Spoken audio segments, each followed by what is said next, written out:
Hello friends, welcome to my channel. I am Dr. Veena Sethi, Associate Professor in Chemistry, and today my topic is structure of protein. Structure of protein में क्या होता है कि amino acids आपस में जुड़ के वो किस तरीके से पेप्टाइड, फिर पॉलीपेप्टाइड और पॉलीपेप्टाइड के बाद और बड़ा कॉम्प्लेक्स स्ट्रक्चर बनाते हैं। इसकी स्टडी करना क्या कहलाता है? Structure of protein. अब इसके स्ट्रक्चर को हम 4 डिफरेंट स्टेप्स में इलुसिडेट करते हैं। First, primary structure. Primary structure में हम क्या करते हैं कि हम उस एसिड को पूरी तरह से डिसॉल्व कर देते हैं, सारे अमीनो एसिड्स अलग अलग हो जाते हैं। तो हम उसमें से 3 क्वेश्चंस का आंसर निकालते हैं कि name of different amino acids, कि उसमें कितनी वैरायटी के अमीनो एसिड्स प्रेजेंट है, 4, 5, 6, हमें ये पता चलता है। दूसरा, हम पता लगाते हैं हाउ मेनी, कि वो कितने हैं। अगर अमीनो एसिड 1 है तो वो कितना है, उसमें 10% है, 20% है। अमीनो एसिड 2 40% है, 60% है, ये निकालते हैं। और थर्ड, हम पता लगाते हैं उनका सीक्वेंस, यानी कि पहले एक अमीनो एसिड, फिर दूसरा, फिर तीसरा है, या पहले 2 एक जैसे, फिर 2 एक जैसे, फिर 2 एक जैसे, या उनका अल्टीमेट सीक्वेंस क्या है। यहाँ हम इसकी स्टडी करते हैं। जब हमें ये पता चल जाता है तो इसको हम कहते हैं प्राइमरी स्ट्रक्चर। इससे हमें सिर्फ ये पता चलता है कि अमीनो एसिड 1, फिर अमीनो एसिड 2, अमीनो एसिड 3, इनकी किस अरेंजमेंट से जुड़े हुए हैं, यानी कि हमें structure of single peptide chain ये पता चलता है। Next, secondary structure. Secondary structure में हम क्या देखते हैं कि ये वाली जो पेप्टाइड चेन थी, जिसमें कि NH, C+O, फिर बीच में ग्रुप्स, फिर C+NH, फिर C+O, इस तरीके से ये जो चेन थी जिसमें मेनी पेप्टाइड लिंक्स थे, वो आपस में कैसे जुड़ी है? अल्फा बीटा हेलिकल, यानी कि उसमें लेफ्ट हैंड वाले फोल्ड से इस तरीके से टर्न है, या वो इस तरीके से टर्न है, अल्फा हेलिकल है या बीटा हेलिकल है। और इन जनरल वी सी कि जितने प्रोटीन्स हैं उनमें अल्फा हेलिकल, फाइब्रस जितने भी प्रोटीन्स हैं उनमें alpha helical left handed structure होता है। दूसरा होता है बीटा प्लेटेड शीट। इसमें क्या होता है कि ये एक हेलिकल स्ट्रक्चर, ये एक पेप्टाइड चेन थी, ये दूसरी पेप्टाइड चेन थी, ये तीसरी। इसका NH और इसका C+O आपस में हाइड्रोजन बॉन्ड बनाते हैं, इधर से ये लिंक होते हैं, ये इधर से लिंक होते हैं। इस तरीके से क्या होता है, एक बीटा शीट टाइप स्ट्रक्चर मिलता है, जिसको हम बोलते हैं प्लेटेड शीट। और क्योंकि इसको हमने अल्फा नाम दे दिया तो इसको हम क्या दे देते हैं, बीटा स्ट्रक्चर दे देते हैं। तीसरा इसमें आता है टर्शरी स्ट्रक्चर।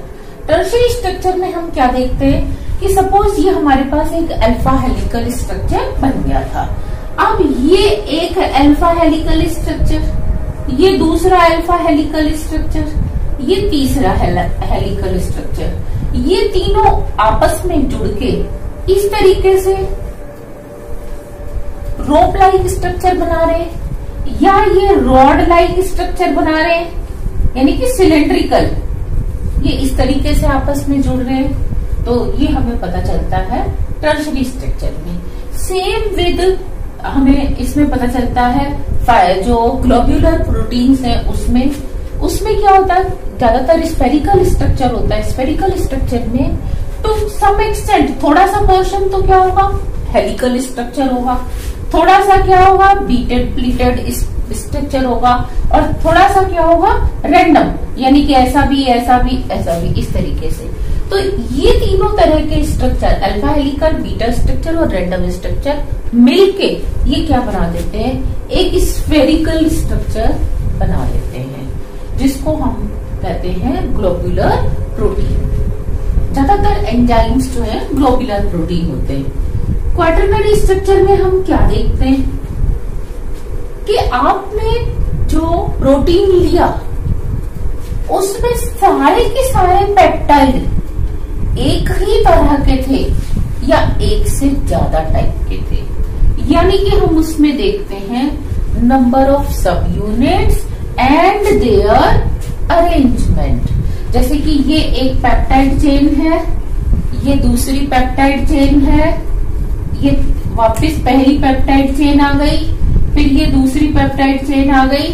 तो ये इस तरीके से आपस में अब ये रॉड लाइक स्ट्रक्चर बना रहे हैं, या के रोप लाइक स्ट्रक्चर बना रहे हैं, या ग्लोबुलर स्ट्रक्चर बना रहे हैं। ये एक ही टाइप का है पूरा स्ट्रक्चर। कई बार ऐसे भी होता है कि यहाँ तक एक चला, फिर यहाँ से यहाँ दूसरा स्ट्रक्चर चला, फिर यहाँ से यहाँ तीसरा स्ट्रक्चर चला।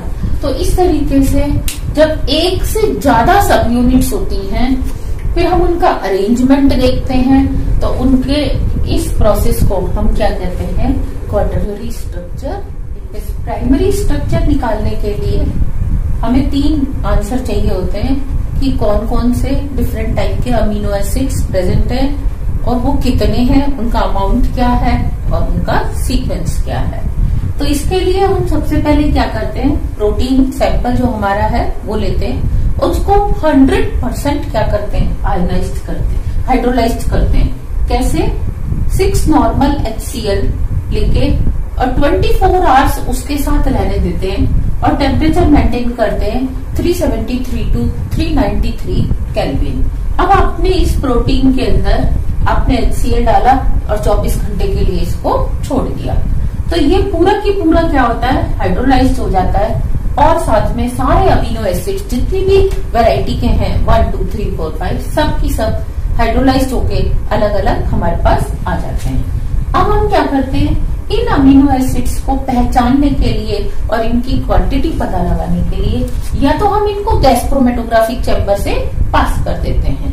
दूसरा मेथड होता है कि हम इस सॉल्यूशन में एक फिक्स पीएच का बफर मिला के हम इसको एक कॉलम से पास करते हैं और हम आयन एक्सचेंज कॉलम कहते हैं इसको, और इस क्रोमेटोग्राफी को कहते हैं आयन एक्सचेंज क्रोमेटोग्राफी। तो इसमें क्या होता है, आयन एक्सचेंज रेजिन भरा हुआ होता है और उसमें से जब पास होता है तो जो अमीनो एसिड है वो डिफरेंट टाइम के लिए यहाँ पे रिटेन रहता है। कि अगर अमीनो एसिड 1 यहाँ पे है तो अमीनो एसिड 2 यहाँ पे, अमीनो एसिड 3 यहाँ पे, और वो धीरे धीरे ऊपर से नीचे आते हैं। ये डिपेंड करता है कि उसकी binding capacity ion exchange resin के साथ कितनी है।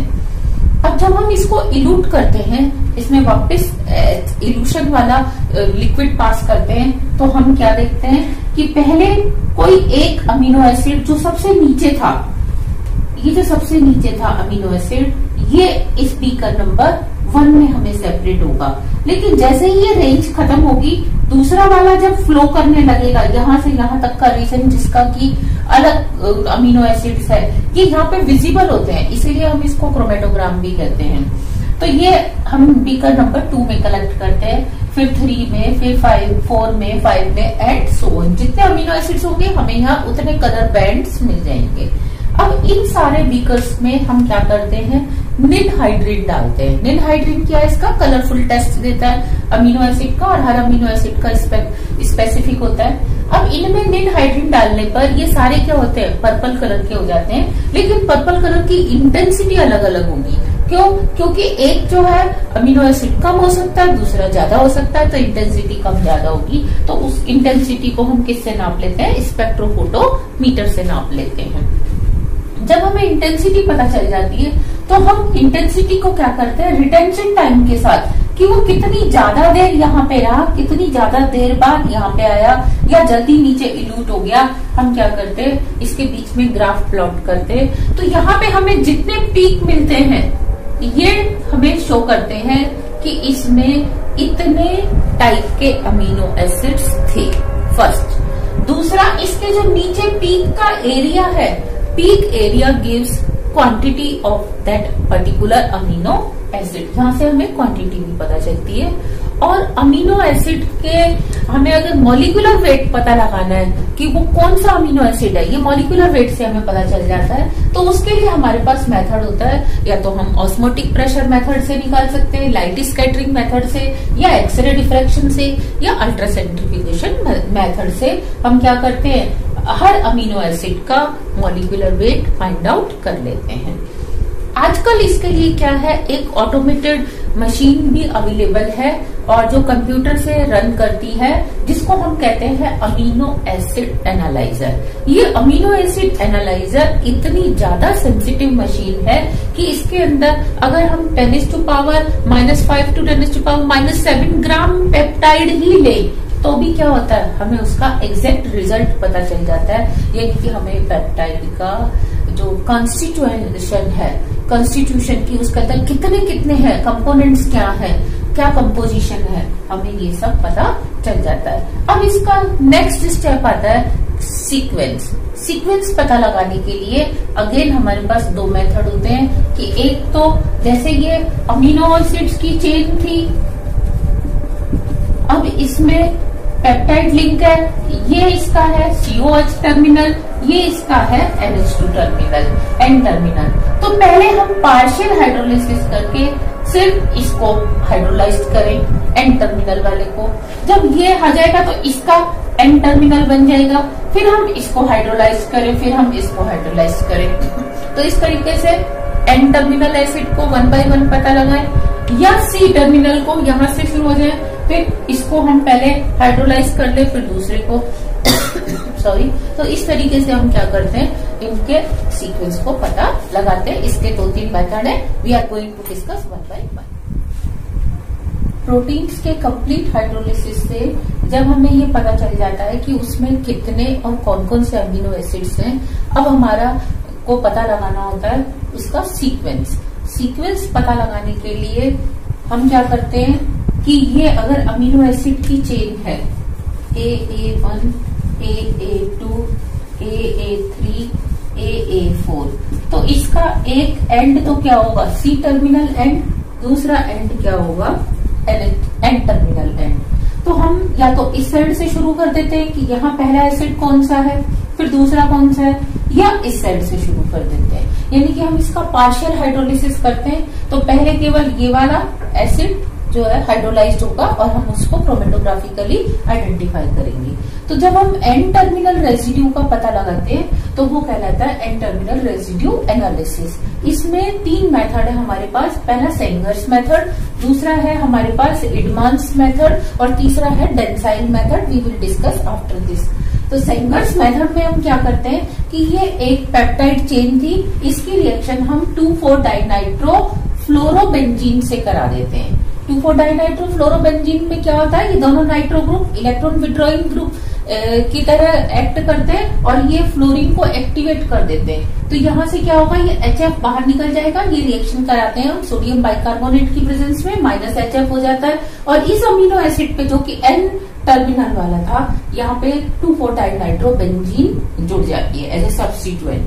अब अगर हम इसका क्या करते हैं, हाइड्रोलिसिस करते हैं, माइल्ड हाइड्रोलिसिस करते हैं पार्शियल, तो उससे क्या होता है कि ये वाला अमीनो एसिड जो कि N टर्मिनल वाला था, इसके साथ जुड़ के अलग आ जाता है और एक छोटी पेप्टाइड चेन जिसमें एक अमीनो एसिड कम है, हमें ये मिलता है। और इसका हम क्या करते हैं, फर्दर हाइड्रोलिसिस करके इस AA1 को क्रोमेटोग्राफिकली हम पहचान लेते हैं, या हमारे पास जो नॉन अमीनो एसिड्स का डेटा है, डेटाबेस से हम उसको आइडेंटिफाई कर लेते हैं।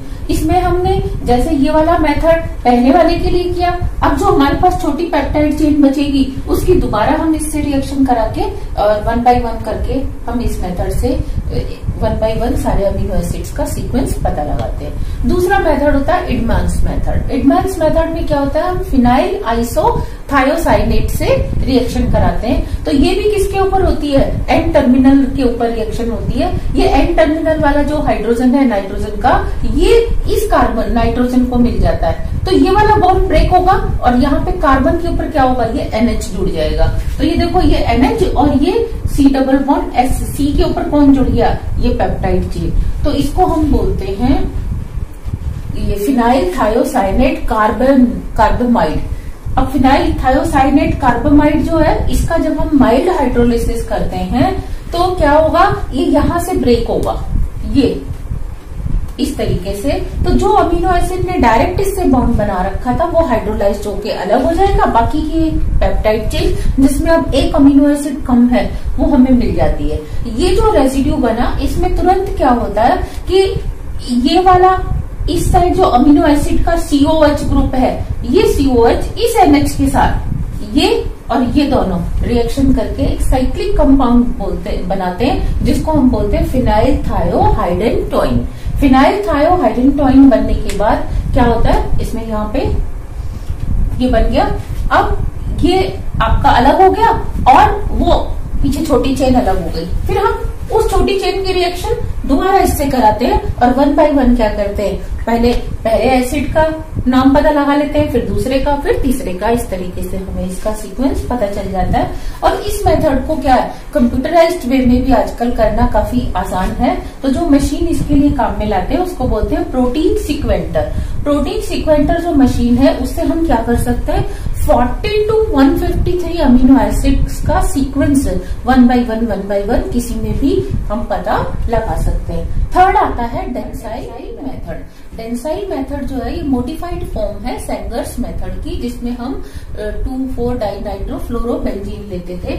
यहाँ पे हम उसकी जगह क्या लेते हैं, डेंसाइल क्लोराइड, जिसको हम DNSCl करके भी लिखते हैं। और इसका जो नाम होता है वो होता है 5-डाइमिथाइल अमीनो सल्फोनाइल क्लोराइड।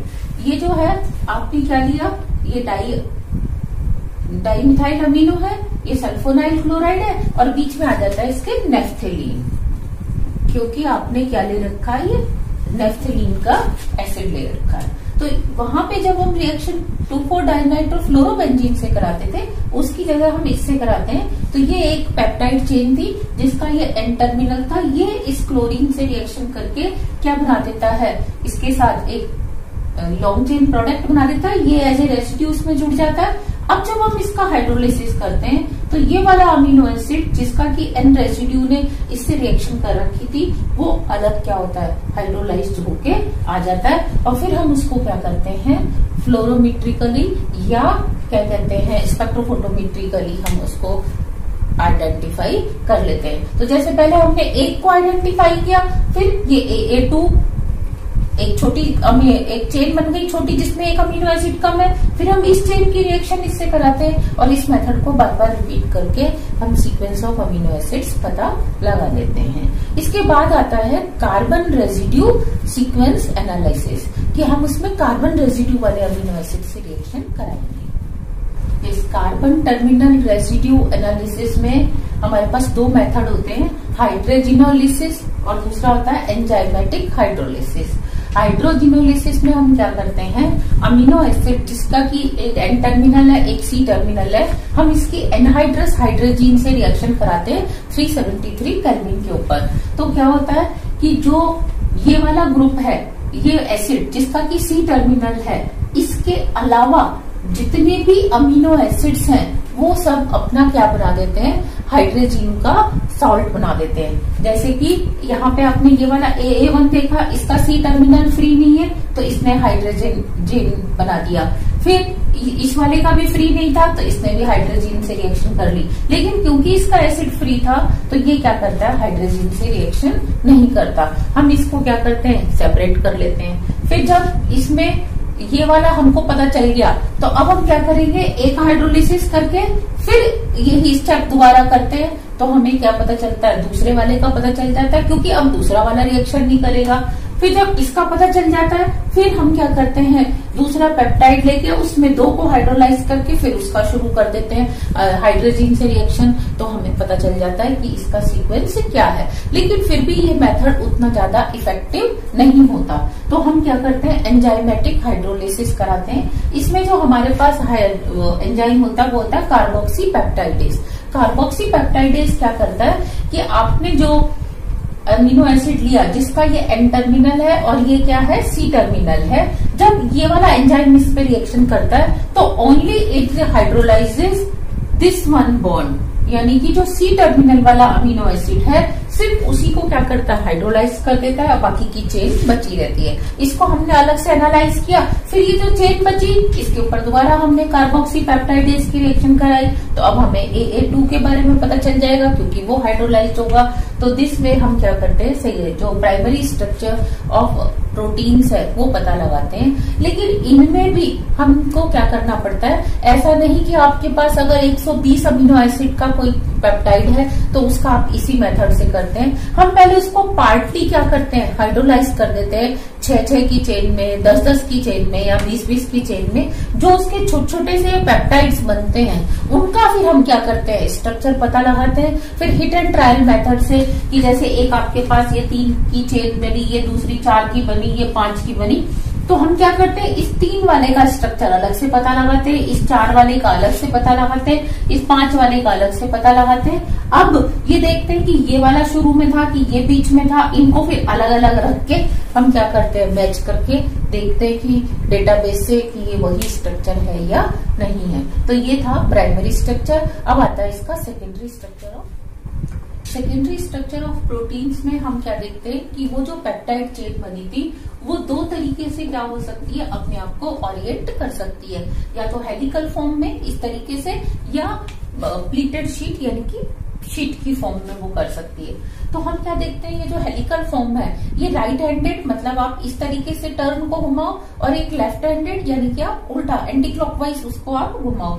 तो हम क्या देखते हैं कि सारे अमीनो एसिड्स जो है वो क्या होते हैं, एल कॉन्फ़िगरेशन रखते हैं, और उनके लिए जो है राइट हैंडेड वाला हेलिकल स्ट्रक्चर जो है वो ज्यादा स्टेबल होता है। और इसमें हम क्या देखते हैं कि ये जो राइट हैंडेड आपने बनाया, इसमें अगर पीछे वाला ये NH है तो ये ऊपर वाले फोल्ड में जो पीछे की तरफ NH होगा उससे क्या करेगा, बॉन्ड बनाएगा। आप इसको ऐसे समझ सकते हो कि ये एक हेलिकल स्ट्रक्चर है, इसमें मैंने ऐसे ऐसे क्लॉकवाइज क्या किया, टर्न लगा दिए। अब क्लॉकवाइज टर्न लगाने के बाद क्या होगा, जो इधर का C डबल बॉन्ड होगा वो इसी वाले जो इस साइड NH आएगा उसी से बॉन्ड बनाएगा, और जो इधर की तरफ COH होगा, CO होगा वो इस वाले से बनाएगा। तो इसमें हमने इस बात को ध्यान देना होता है कि जो फ्रंट साइड की तरफ है NH, उसको फ्रंट साइड वाले CO से बॉन्ड बनाना है, और जो बैक साइड पे है उसको हमने क्या करना है, बैक साइड वाले NH से बॉन्ड बनाना है।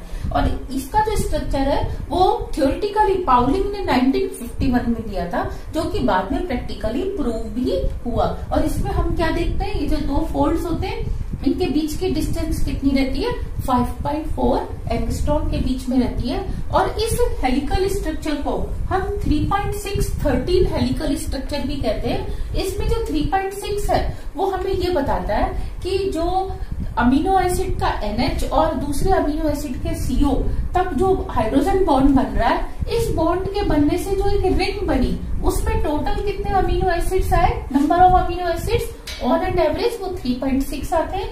जबकि जो रिंग बनती है उसमें मेंबर्स कितने होते हैं, 13 मेंबर रिंग। आप इसको ऐसे समझ सकते हो कि ये कार्बन, फिर ये कार्बन, यहाँ NH, यहाँ CO, फिर NH, इस तरीके से रिंग बनती जा रही है। तो एक स्टेज ऐसी आएगी कि जब इसके और इसके बीच में बॉन्ड बन जाएगा, तो ये जो रिंग बन जाएगी पूरी, वो कितने मेंबर की बनती है, 13 मेंबर की रिंग बनती है।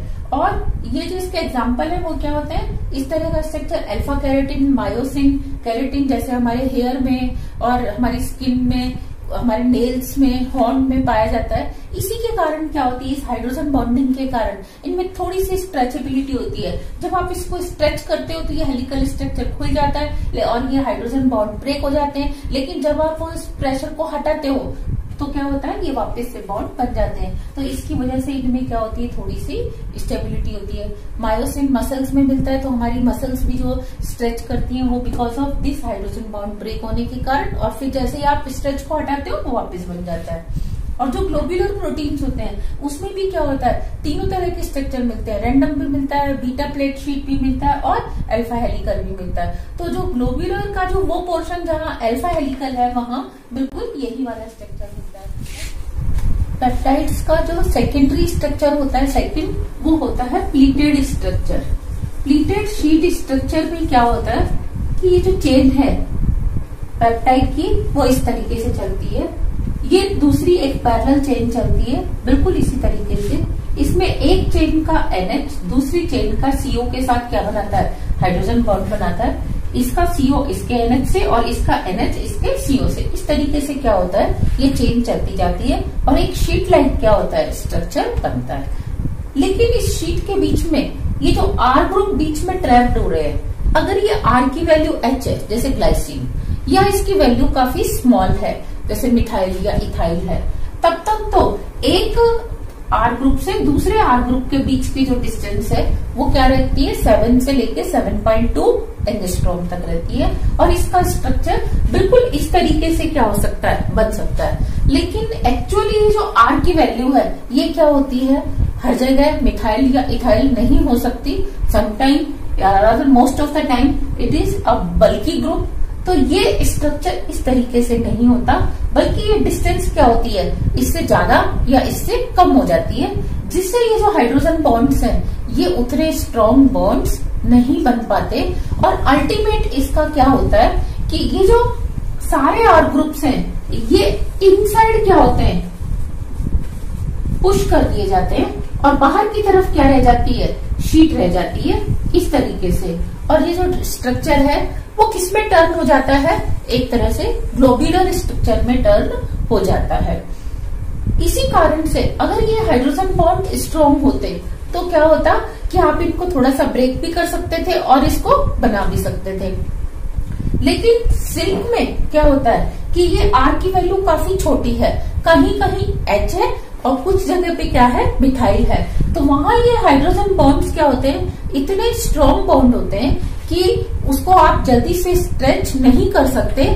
और उसके अंदर जैसे पेपर को फोल्ड करते हैं तो क्या होता है, एक क्रीज बन जाती है। इसी तरीके से सिल्क में भी क्या होता है, जब आप उसको इस तरह से क्रश मतलब क्रीज उसको फोल्ड करते हैं तो उसमें भी क्या होता है, क्रीज बन जाती है, क्योंकि वहां पे ये जो डिस्टेंस है वो 7.2 से भी कम, कितनी 7.0 एंगस्ट्रॉम ही होती है, क्योंकि आर की वैल्यू छोटी है तो ये पास पास आ जाते हैं और उसकी पैकिंग इतनी अच्छी हो जाती है कि फिर उसको ब्रेक करना क्या होता है, मुश्किल। लेकिन जब आर की वैल्यू बड़ी होती जाती है तो फिर वो क्या होते हैं, इस तरीके से ग्लोब्यूलर स्ट्रक्चर बनाते जाते हैं। और जरूरी नहीं है कि एक प्रोटीन का स्ट्रक्चर अगर ग्लोब्यूलर है तो थ्रू आउट ही क्या रहेगा, ग्लोब्यूलर। उसमें क्या होता है, कई बार ग्लोब्यूलर चलते हुए थोड़ा सा वो हेलिकल आ जाता है बीच में, ये इस तरीके से हेलिकल आ जाता है। हेलिकल के बाद वो रैंडम भी हो जाता है। तो ग्लोब्यूलर वाले जो स्ट्रक्चर है उसमें 100% ग्लोब्यूलर कभी भी नहीं होता, उसमें मिक्स होता है। और ये जो चेन चल रही थी नाइट्रोजन से कार्बन तक, ये दो तरीके से चल सकती है, इधर पैरेलल कि सबका N2C इस तरीके से चलता जाए, दूसरे का भी N2C इसी तरीके से चले, या एंटी पैरेलल कि एक का एंड जैसे CO आया फिर N आया फिर CO आया फिर N, दूसरे में क्या हो सकता है, पहले N आ जाए फिर CO आ जाए, N आ जाए फिर CO आ जाए, तो वो वाला स्ट्रक्चर क्या होता है, एंटी पैरेलल स्ट्रक्चर होता है। तो बीटा प्लेटेड शीट जो होती है वो दोनों तरीके से मिल सकती है, पैरेलल भी मिल सकती है और एंटी पैरेलल भी मिल सकती है। इसके बाद आता है इसका टर्शरी स्ट्रक्चर ऑफ प्रोटीन्स में हम क्या देखते हैं कि ये एक अल्फा हेलिकल स्ट्रक्चर था, ये दूसरा अल्फा हेलिकल था, ये तीसरा। इन तीनों ने आपस में मिलके क्या किया, एक रोप लाइक स्ट्रक्चर बना दिया, या ये इस तरीके से चारों या 5 या 6 आपस में जुड़ गए और क्या किया, जैसे ये रॉड लाइक स्ट्रक्चर है, यहाँ पे एक अल्फा हेलिकल चल रहा है, एक इधर से अल्फा हेलिकल चल रहा है, फिर आप इसको घुमाते जाओ अल्फा हेलिकल चल रहा है, तो ये रॉड लाइक स्ट्रक्चर या रोप लाइक स्ट्रक्चर बना देते हैं। ये तो था tertiary structure of alpha helical, लेकिन ये है tertiary structure of pleated sheet structure. इसमें क्या है कि ये एक पेप्टाइड चेन चल रही थी, ये दूसरी पेप्टाइड चेन चल रही थी, इन दोनों में क्या है, सल्फर सल्फर ब्रिज भी थे, और अंदर की तरफ क्या आते हैं, हाइड्रोफोबिक ग्रुप्स अंदर आ जाते हैं, और बाहर की तरफ क्या रहते हैं, हाइड्रोफिलिक। इसमें इस तरह से मतलब स्ट्रेच होता है कि हाइड्रोफिलिक ग्रुप सारे आउटसाइड आ जाते हैं। ये चेन जब इस तरीके से फोल्ड हो जाती है तो सारे हाइड्रोफोबिक ग्रुप अंदर और सारे हाइड्रोफिलिक क्या हो जाते हैं, बाहर की तरफ आ जाते हैं। तो इसमें हम क्या देखते हैं कि एक से ज्यादा जो शीट है वो आपस में इस तरीके से जुड़ के ग्लोब्यूलर स्ट्रक्चर दे देती हैं।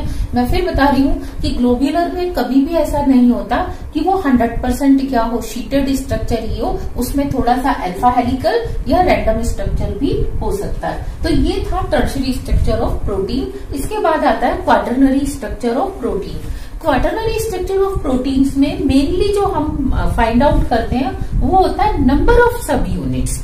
जरूरी नहीं है कि किसी प्रोटीन में एक ही तरह की क्या हो चेन चलती रहे, उसमें कई बार एक से ज्यादा तरह की पेप्टाइड चेन होती है, एक से ज्यादा तरह के स्ट्रक्चर होते हैं, तो हमें उनका नंबर ऑफ सब यूनिट्स देखना पड़ता है। तो जितनी यूनिट होंगी वो एक जैसी 2, 3, 4 कितने भी तरह की हो सकती है, और फिर हमें उनका देखना होता है अरेंजमेंट।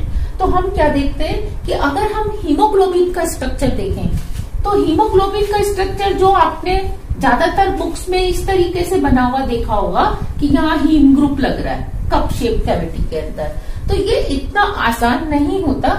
इसमें क्या होता है, 4 सब यूनिट्स होती हैं, 2 सब यूनिट्स तो अल्फा हेलिकल होती हैं और 2 सब यूनिट क्या होती है, बीटा प्लेट शीटेड होती हैं। जो 2 अल्फा स्ट्रक्चर होते हैं, अल्फा हेलिकल स्ट्रक्चर होते हैं, ईच में क्या होते हैं 141 अमीनो एसिड्स होते हैं, जबकि बीटा प्लेटेड शीट में कितने होते हैं 146 अमीनो एसिड्स होते हैं।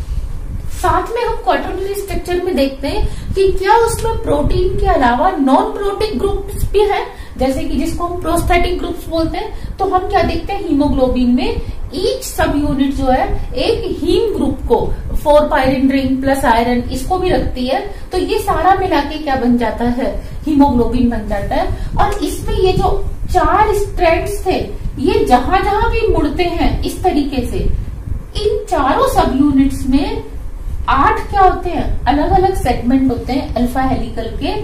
वो जो टर्न के ऊपर स्ट्रक्चर बनता है, यहाँ टर्न के ऊपर ये टर्न वाला स्ट्रक्चर, जितने भी बेंड वाले स्ट्रक्चर होते हैं, ये रैंडम स्ट्रक्चर होते हैं, यानी कि ना तो बीटा प्लेट शीट वाले और ना ही क्या होते हैं वो अल्फा हेलिकल वाले स्ट्रक्चर होते हैं। तो इस तरीके से हम क्या देखते हैं कि हीमोग्लोबिन में तो 4 सब यूनिट थी और चारों सब यूनिट के पास एक एक क्या था, हीम ग्रुप था, और चारों सब यूनिट में 8-8 क्या थे, सेगमेंट थे, और 8 सेगमेंट के बैंड के ऊपर यानी कि 7 बैंड हुए, 7 बैंड पे क्या होता है, रैंडम स्ट्रक्चर होता है। लेकिन मायोग्लोबिन में क्या होता है, एक ही सब यूनिट होती है, उस सब यूनिट में 8 सेगमेंट हो गए, क्योंकि हीमोग्लोबिन जो है एक तरह से 4 मॉलिक्यूल ऑफ आप पढ़ सकते हो मायोग्लोबिन। एक्चुअली ऐसा नहीं है, थोड़ा सा उसमें अमीनो एसिड्स का फर्क होता है, पर मैं सिर्फ समझाने के लिए कह रही हूँ। तो 8 सेगमेंट्स होते हैं इसमें, जो कि सारे की सारे क्या होते हैं, अल्फा हेलिकल स्ट्रक्चर वाले होते हैं, और उसमें 7 बैंड होते हैं। वो 7 बैंड क्या होते हैं, रैंडम वाले होते हैं, प्लस उसमें क्या होता है, एक हीम ग्रुप होता है। तो ये था पूरा स्ट्रक्चर ऑफ प्रोटीन्स, जिसमें हमने डिस्कस किया primary structure, secondary structure, tertiary structure और क्वाटरनरी स्ट्रक्चर। फ्रेंड्स, इससे पहले वाले वीडियो में मैंने आपको प्रोटीन्स का क्लासिफिकेशन, प्रोटीन्स का इंट्रोडक्शन, टेस्ट ऑफ प्रोटीन्स अलग अलग वीडियोस में आपके साथ शेयर किए हैं। तो जिन्होंने वो नहीं देखे हैं वो क्या कर सकते हैं, पहले वो वाले वीडियोस भी देख सकते हैं। और इसके नेक्स्ट वीडियो में हम देखेंगे डीनेचराइजेशन ऑफ प्रोटीन।